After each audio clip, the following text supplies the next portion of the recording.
बागंबर वाले, मेरे बागंबर वाले, प्यारे बागंबर वाले, मेरे बागंबर वाले, प्यारे बागंबर वाले, हम सबका करना दुख दूर ओ बागंबर वाले, हम सबका करना दुख दूर ओ बागंबर वाले।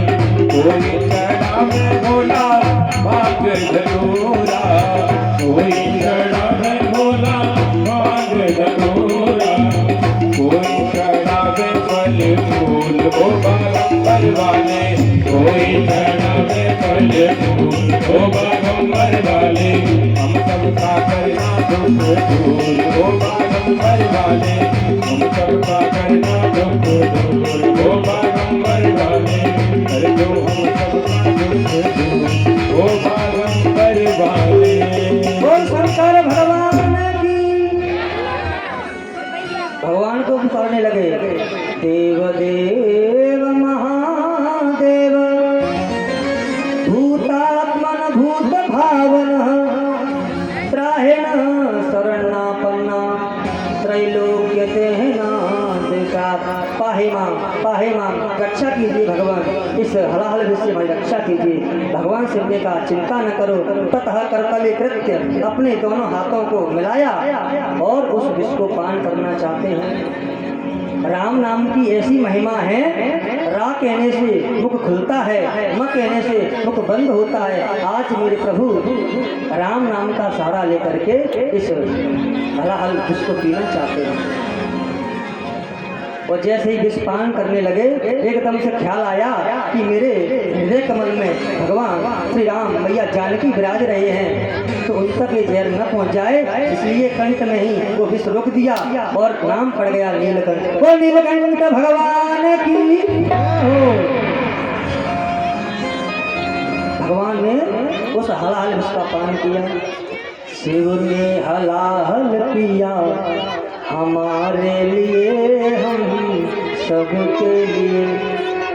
शिव ने हलाहल पिया हमारे लिए,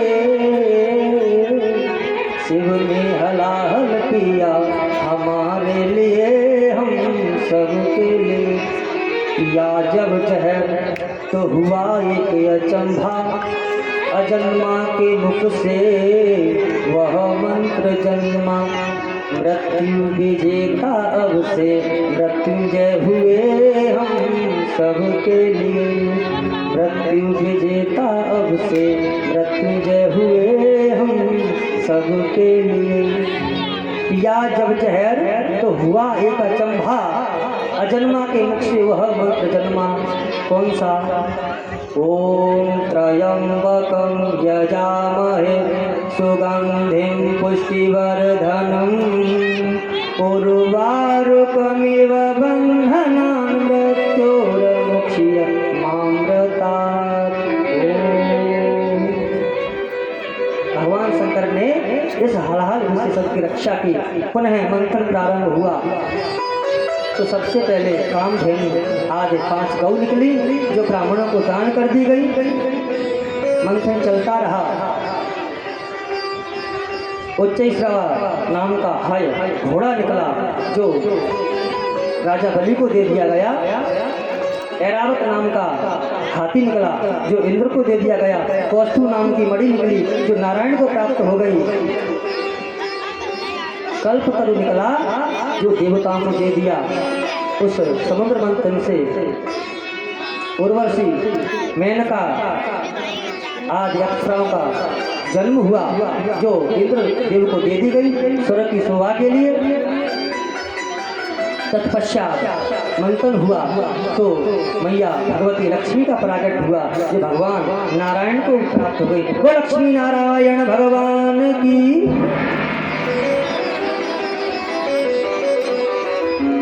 जब मंथन होता गया तो अंत में भगवान धन्वंतरी उस अमृत के कलश को लेकर के प्रकट हो गए। बोल धन्वंतरी भगवान की।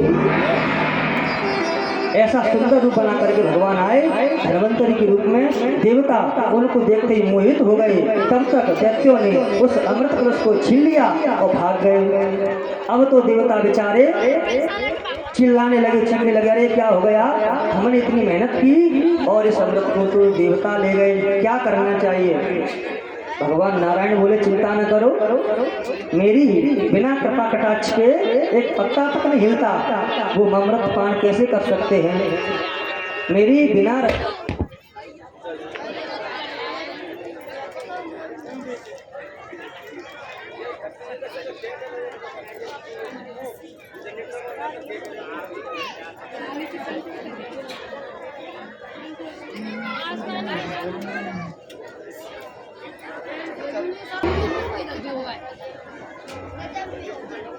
भगवान नारायण कहते हैं बिना मेरी रजा के तिनका तक नहीं हिलता देवताओं, तो वो जहर वो अमृत कैसे पान कर सकते हैं। इस तरह बोले मंडली आई रहा। आप चिंता न करें, अमृत तो आपको ही मिलेगा। क्या किया भगवान ने, भगवान ने ऐसा सुंदर रूप विलक्षण रूप बनाया, भगवान मोहन से आज मोहिनी बन गए। वो मोहिनी भगवान भगवान ने सुंदर 80 गज का लहंगा पहना, सुंदर बेंदा, सुंदर आभूषणों से सुसज्जित होकर के, कानों में कुंडल, पैरों में पाजेबी, नूपुर और हाथों में कंगन पहन करके आज भगवान टेढ़ी मेढ़ी चाल से चले जा रहे हैं। देवन पे विपदा भारी, प्रभु बन गए नर से नारी। देवन पे विपदा भारी, प्रभु बन गए नर से नारी। देवन पे विपदा भारी, प्रभु बन गए नर से नारी। देवन पे विपदा भारी, प्रभु बन गए नर से नारी। मोहिनी रूप बनायो हरि ने, मोहिनी रूप बनायो हरि ने। अमृत कलश छीन लियो गले में, अमृत कलश छीन लियो गले में। चल गए को आए गई नारी, प्रभु बन गए नर से नारी। देवन पे विपदा भारी, प्रभु बन गए नर से नारी। हरि बोल।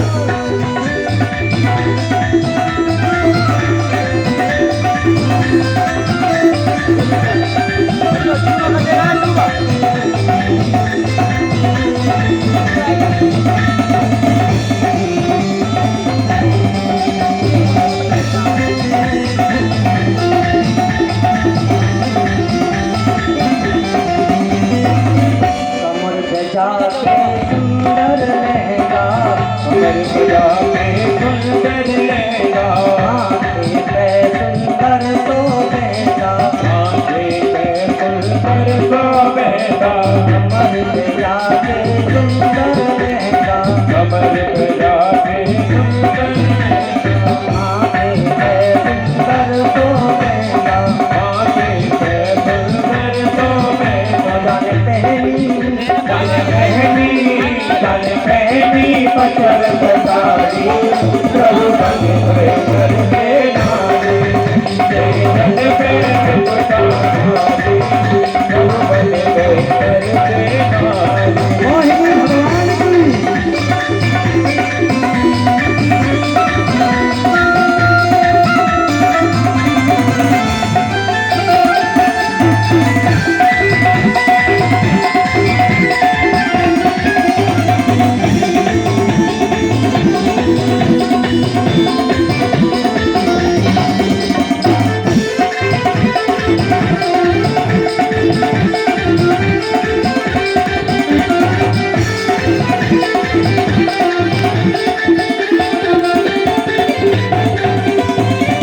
मंथन भयो समुद्र को भारी, मंथन भयो समुद्र को भारी।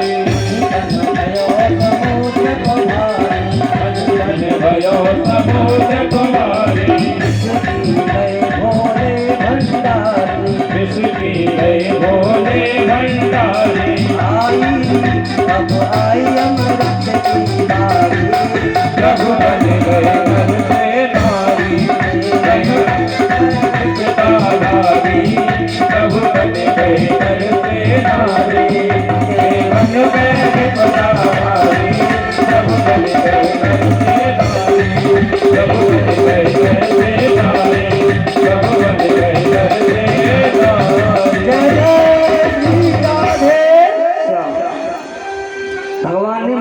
रूप बनाया।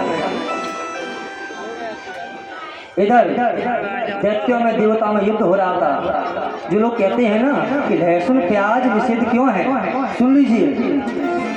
इंद्र ने इस बलि राजा के शरीर में इतने बाण छेदन कर दिए कि बलि के शरीर से रक्त की बूंदें जमीन पर गिरी और इन्हीं बूंदों से लहसुन और प्याज का उद्गम हो गया।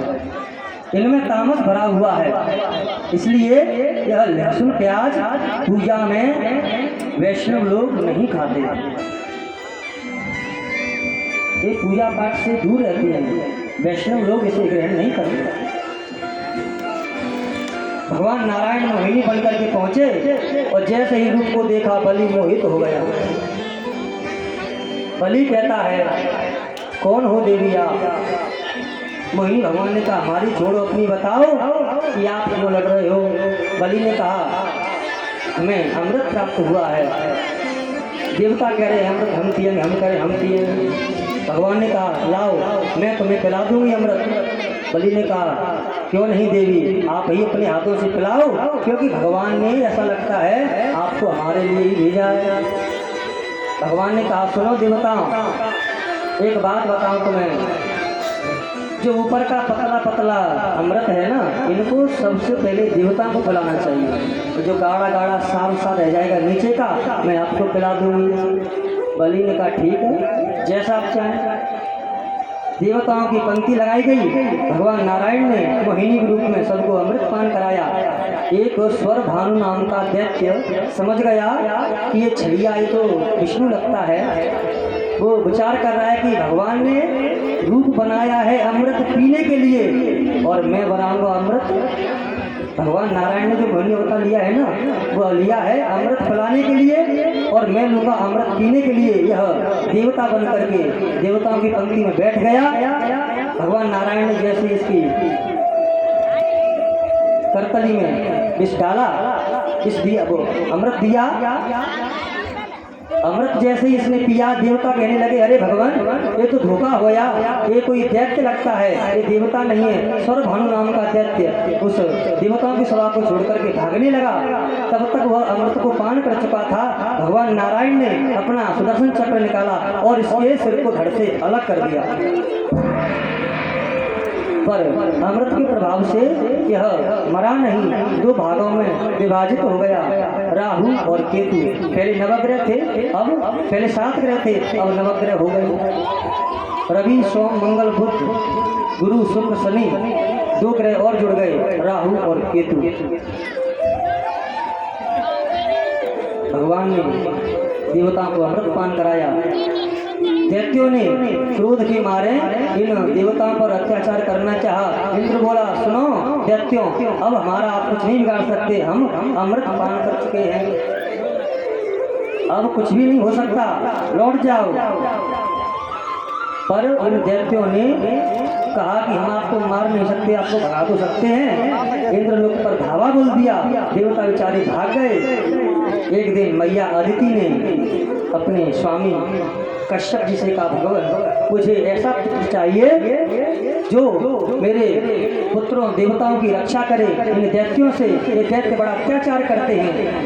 कश्यप मुनि बोले, देवी एक व्रत मैं तुम्हें बतला रहा हूँ, अगर उस व्रत को आप करोगी तो निश्चित ही संतान उत्पन्न होगी और ऐसा दिव्य बालक प्रकट होगा जिसकी आपने कल्पना भी नहीं की होगी। कौन सा व्रत होता है? पयो व्रत। फाल्गुन महीने के शुक्ल पक्ष में यह व्रत किया जाता है। 12 दिनों का व्रत होता है। इस व्रत में जिस माता को बेटे की कामना से व्रत करना होता है, वह देसी गाय के दूध को पीती है। 12 दिनों तक न कुछ खाती है न पानी पीती है, केवल देसी गाय के दूध का पान करती है और भगवान नारायण से प्रार्थना करती है, देवी सुतम गोविंदम वासुदेवम हरि देही तनयो में कृष्ण है। भगवान मुझे बेटा दो। भगवान से प्रार्थना करती है और यह व्रत 12 दिनों तक किया जाता है। इस व्रत का विधान क्या है? इस व्रत का विधान ये है कि सुबह स्नान ध्यान करके भगवान का कोई भी मंत्र ले लीजिए आप और उसे जपिए और उसका 108 बार जाप कीजिए। भगवान का उसमें नाम सन्निहित होना चाहिए, भगवान कृष्ण का नाम सन्निहित होना चाहिए। और जब यह 12 दिन बीत जाएं तब देसी गाय के दूध की खीर बना करके 12 ब्राह्मणों को भोजन खिला करके बची हुई खीर स्वयं पान करे, भगवान की कृपा हो जाएगी। आज कश्यप महाराज ने वह व्रत बतलाया, अदिति मैया ने उस व्रत का पालन किया और उस व्रत के प्रभाव से भगवान जगत नियंता जगदाधार बामन अंगुल का रूप बना करके बामन बन करके भगवान प्रकट हो गए। बोल बामन भगवान की। भगवान नारायण बामन बन करके पधारे। बामन चंगुल के हैं, इसलिए इनका नाम है बामन। हाथ में कमंडल है, सिर पर छत्र है, सुंदर रूप है भगवान का। और आज भगवान राजा बलि के द्वार पर राजा बलि को छलने के लिए जा रहे हैं। कैसा है रूप भगवान का।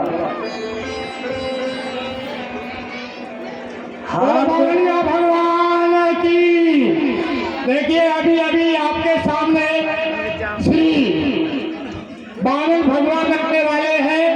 कृपया माता बहनों से मैं अनुरोध करूंगा या बगली को मैं थोड़ी खाली कर दें।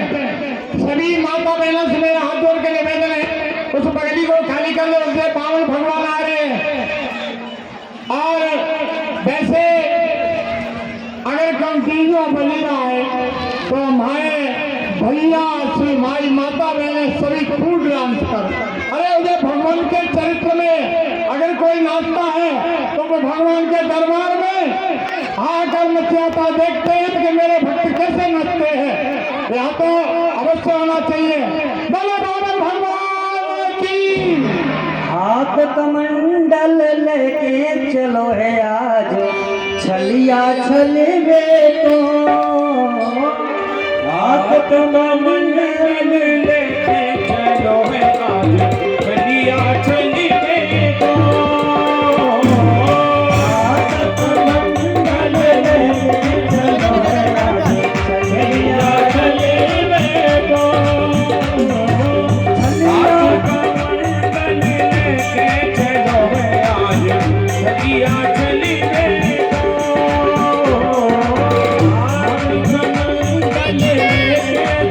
आज छलिया छलवे तो।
बामन का रूप बना करके आज राजा बलि को छलने के लिए चले जा रहे हैं। भिक्षाम देहि, भिक्षा मांग रहे हैं भगवान। राजा बलि ने अपनी पत्नी विंध्यावली, पुत्र बाणासुर और पुत्री रत्नमाला के साथ में भगवान वामन का स्वागत किया। स्वागतम ते नमस्तुभ्यं ब्रह्म किं करवामि ते ब्रह्म ऋषीणां तपः साक्षान्मे त्वार बपुधर। स्वागत है आपका हे ब्राह्मण देवता, आप जो मांगेंगे मैं वही दूंगा। भगवान वामन ने कहा ज्यादा कुछ नहीं चाहिए, मुझे केवल 3 पग भूमि चाहिए। राजा बलि कहता है 3 पग भूमि क्यों मांगते हो विप्रवर, ज्यादा मांगने में क्यों तुम शर्माते हो। 3 पग से क्या होगा हे ब्राह्मण देवता, मुझे लगता है आप छोटे हैं, आपकी बुद्धि भी छोटी है। 3 पग में तो आप बैठ भी नहीं पाएंगे। अरे 300 पग मांगो, 3000 पग मांगो, 3 लाख पग मांगो, मैं तुम्हें देने के लिए तैयार हूँ। वामन भगवान ने कहा पहले 3 की ही पूर्ति कर दे, बाद में देखेंगे। बलि ने कहा 3। भगवान ने कहा ऐसे नहीं, पहले संकल्प कराना होगा, बाद में मैं लूंगा, मैं ऐसा वैसा ब्राह्मण नहीं। अब दैत्यों के गुरु शुक्राचार्य समझ गए कि कुछ साधारण नहीं हो सकता जो 3 पग भूमि मांग रहा है। 3 पग भूमि में तो कोई बैठ ही नहीं सकता। कोई कह रहा है कि मुझे संकल्प कराना होगा।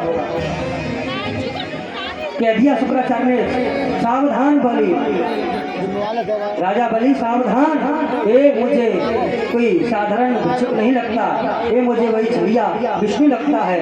सावधान, इसे दान मत देना। राजा बलि ने कहा गुरुदेव आपको क्या परेशानी है, मैं तो दूंगा। अरे मेरा कितना बड़ा सौभाग्य है कि भगवान जो जगत के मालिक हैं वह मेरे द्वार पर भिक्षा मांगने के लिए पधारे हैं, मैं तो दूंगा। और जो ही संकल्प होने लगा ये शुक्राचार्य उस कलश के उस पात्र की नली में जाकर के बैठ गए। भगवान समझ गए कि देने वाला कोई और, लेने वाला कोई और, लेकिन ये बीच में अपनी टांग अड़ा रहा है, बीच में बैठ करके व्यवधान उत्पन्न कर रहा है, इसको दंड देना चाहिए। भगवान ने पास में पड़ी, उसको उठाया और इस शुक्राचार्य की आंख को छोड़ दिया। शुक्राचार्य की एक आंख फूट गई। अब बताओ, कोई दान लेवे कोई दान देवे, बीच में कोई अपनी समझदारी दिखावे, कोई मना करे, तो जब शुक्राचार्य की फूट सकती है तो हमारा कौन है। संकल्प हुआ तिथिर विष्णु स्तता बारो नक्षत्रम विष्णुरेव च योगश्च करणं चैव सर्वविष्णुमयं जगत्। जले विष्णु थले विष्णु विष्णु पर्वत मस्तके ज्वालामाला कुले विष्णु सर्वं विष्णुमयं जगतः सर्वं विष्णुमयं जगतः। यत्र तत्र सर्वत्र भगवान विष्णु की सत्ता है, उनको साक्षी करके मैं संकल्प करता हूँ। जो ही संकल्प हुआ तो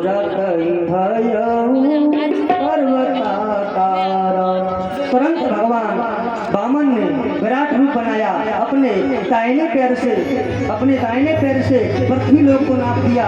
जो ही अपना बायां पैर उठाया, भगवान का अंगूठा ब्रह्मांड कटा से टकरा गया। वहाँ से सुंदर गंगा बहने लगी, गंगा की धारा बहने लगी और ब्रह्मा जी ने उस गंगा जल को अपने कमंडल में सुरक्षित कर लिया और यह जल भैया गंगा के नाम से प्रसिद्ध हुआ। बोल गंगा महारानी की। गंगा मैया का उद्गम हुआ वामन भगवान के बाएं पैर के अंगूठे से और उस गंगा मैया को कमंडल में सुरक्षित कर लिया। अब भगवान कहने लगे, बता बलि, तूने कहा कि मैं तुझे 3 पग भूमि का दान दूंगा, मैंने तो 2 पग में ही संपूर्ण लोक नाप लिए, पृथ्वी आकाश पाताल, अब बता अब कहाँ रखूं।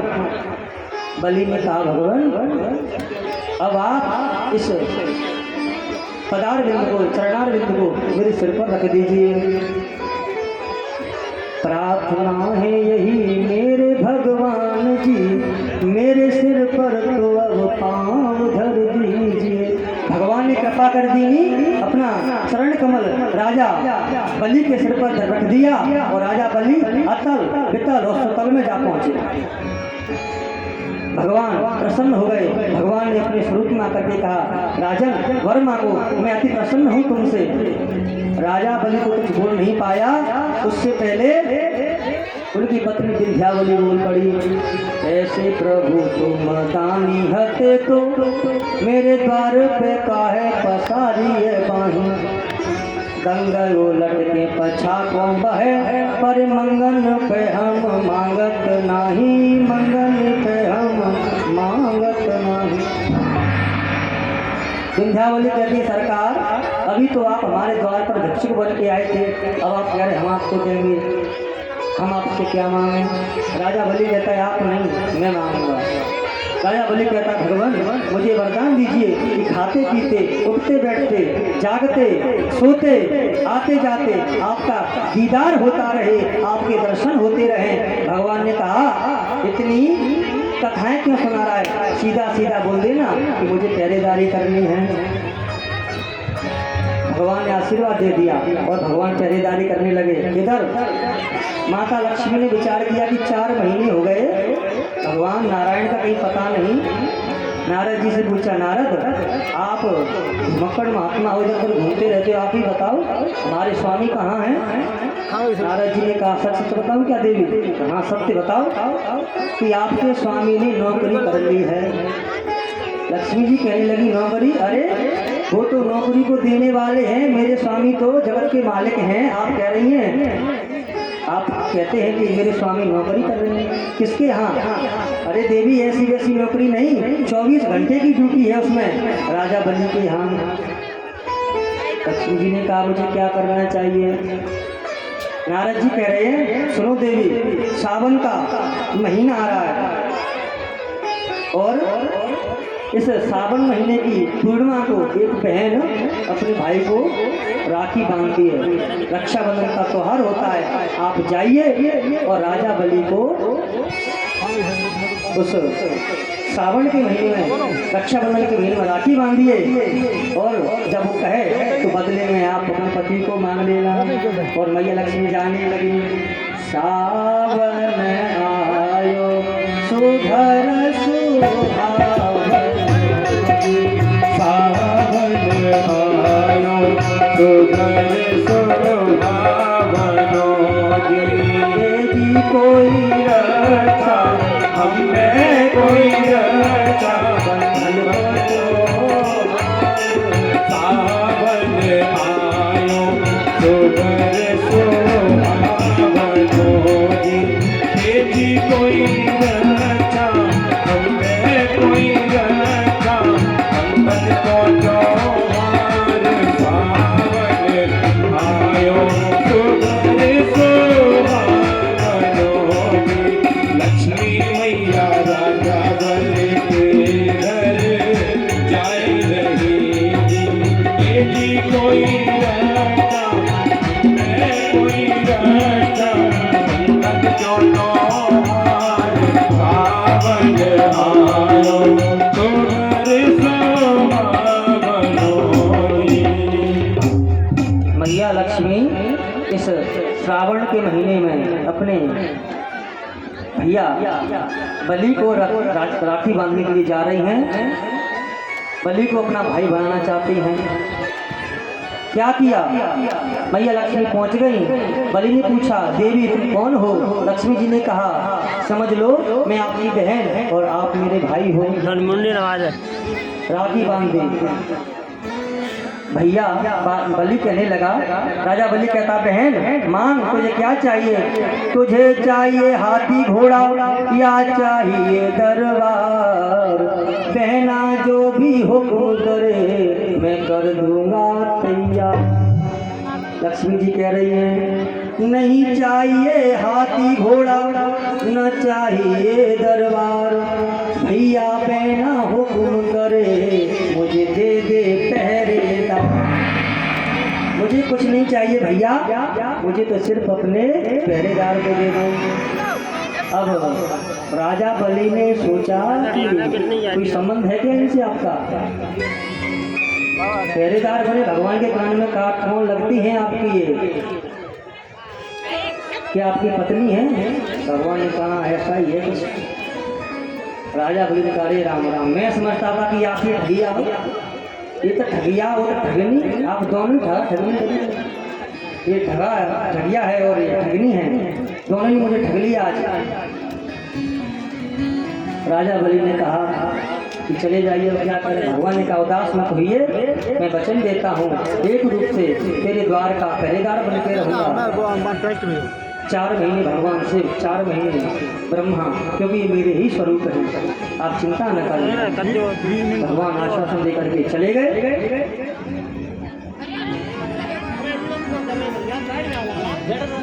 और जाने से पूर्व राजा बलि ने कहा ठहरो, ऐसे थोड़ी जाने दूंगा मैं, ऐसे नहीं जाने दूंगा। लक्ष्मी जी से कहने लगे देवी सच सच बताओ, ये तो कह रहा है कि आप उनकी पत्नी हैं, पर मैं विश्वास नहीं करता। आप सत्य बताइए, आप कौन हैं, ये कौन लगते हैं आपके? तब माता लक्ष्मी ने अपना परिचय दिया। राजा बलि पूछ रहा है कोटि मनोजल जावनिहारे, कोटि मनोजल जावनिहारे, कोटि मनोजल जावनिहारे, जावनिहारे, कोटि मनोजल जावनिहारे,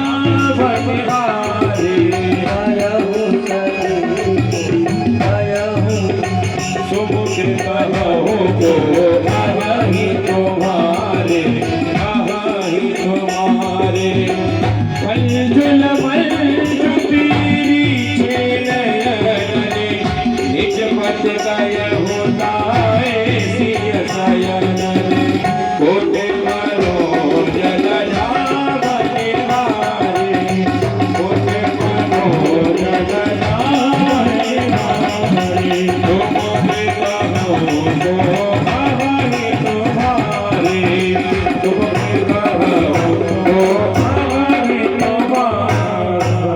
बलिराजा पूछ रहा है देवी आपके कौन लगते हैं? कोटि मनोजल जावनिहारे, सुमुख को यही तुम्हारे। अप्रसंग मैं ले चलता हूँ श्री रामचरितमानस में, जब भगवती जानकी जी से ग्राम बधूटियाँ पूछ रही हैं कि आपके कौन लगते हैं, तब मैया जानकी ने जिस ढंग से परिचय दिया उसी ढंग से मैया लक्ष्मी दे रही है, क्योंकि लक्ष्मी स्वरूपाई तो है जानकी। जानकी मैया ने सबसे पहले क्या किया? सबसे पहले मैया मर्यादा में आई, और मर्यादा में करके क्या किया? बहुरे वेद वेदोवंचल ढांकी। क्या किया? सबसे पहले अपने अंचल को ढका। तनु चितहि भोह करे बाती, तनु चितहि भोह करे बाती, अंचल ढांकी, तनु चितहि भोह करे बाती। प्रिय माने पति, अपने प्रिय की ओर देख रही है भगवती, और पति की ओर निहार करके टेढ़ी निगाहें कर ली माता ने और शर्मा गई। और अपना परिचय देखो, नजर बता देती है कि पत्नी पत्नी में क्या रिश्ता है। पति पत्नी का जो रिश्ता होता है ना, वो नजर बता देती है। नाम नहीं लिया जाता अपने पति का, नजर बता देती है। नजर बिगाड़े नजर सुधारे, नजर की बात बताता हूँ, नजर नजर में फर्क है कितना, समझो तो समझाता हूँ। नजर बता देती है कि क्या रिश्ता है। आज भगवती जानकी ने अपनी निगाह टेढ़ी करी और परिचय दे दिया। खंजना मांजो तेरी छे नयनने, निजपत गय होताए सिय सयनने, निजपत गय होताए कहाए सिया सयन। राम बधूटी समझ गई कि इनके पति हैं। उसी ढंग से मैया लक्ष्मी ने परिचय दिया। राजा बलि समझ गए कि ये दोनों भैया हैं। चले गए भगवान। वो लक्ष्मी नारायण भगवान की। सुखदेव परमहंस आज्ञा करते हैं राजन परीक्षित, अब मैं तुम्हें पूर्ण परब्रह्म परमेश्वर भगवान सच्चिदानंद घन स्वरूप श्री रामचंद्र के वंश की कथा सुनाने जा रहा हूँ। भगवान श्री रामचंद्र जिस वंश में उत्पन्न हुए, जिस वंश में प्रकट हुए, उस वंश के तीन नाम हैं। पहला नाम सूर्यवंश, इक्ष्वाकु वंश और रघुवंश। यह वंश कहाँ से शुरुआत हुई? इस वंश की ब्रह्मा के नारायण की कमल से कमल निकला, नाभि से कमल, कमल पर ब्रह्मा और ब्रह्मा के पुत्र हुए मरीच, मरीच के हुए कश्यप, कश्यप के पुत्र हुए महाराज विवस्वान, जिन्हें सूर्य के नाम से जाना जाता है। यहीं से सूर्य वंश का उद्गम हुआ, यहीं से सूर्य वंश प्रारंभ हुआ। महाराज विवस्वान सूर्य के पुत्र हुए वैवस्वत मनु, महाराज मनु के पुत्र हुए इक्ष्वाकु, इक्ष्वाकु के विकुक्षी, विकुक्षी के कुक्षी, कुक्षी के पुरंजय और पुरंजय की अनैना, अनैना के पुत्र हुए महाराज पृथु, पृथु के चंद्र, चंद्र के विश्वराट, विश्वराट के यहाँ भगवान ने कृपा की तो युवनाश नाम का बालक उत्पन्न हुआ। विश्व के इतिहास में यह युवनाश नाम के ऐसे राजा थे जिन्होंने गर्भ को धारण किया था। महर्षि वशिष्ठ ने जल अभिमंत्रित करके यज्ञ मंडप पर रख दिया था। राजा को प्यास लगी, ध्यान दिया नहीं और इस जल को रानी को पिलाना चाहिए, तो इस राजा ने पी लिया और जल के प्रभाव से इस राजा के गर्भ में बेटे का जन्म हो गया। बेटा पलने लगा। जो ऑपरेशन, जो चिकित्सा अब की जाती है वो पहले ही हो गई।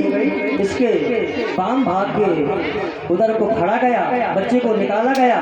तब बच्चा सुरक्षित था, लेकिन बच्चा भूखा था, बच्चा रोने लगा।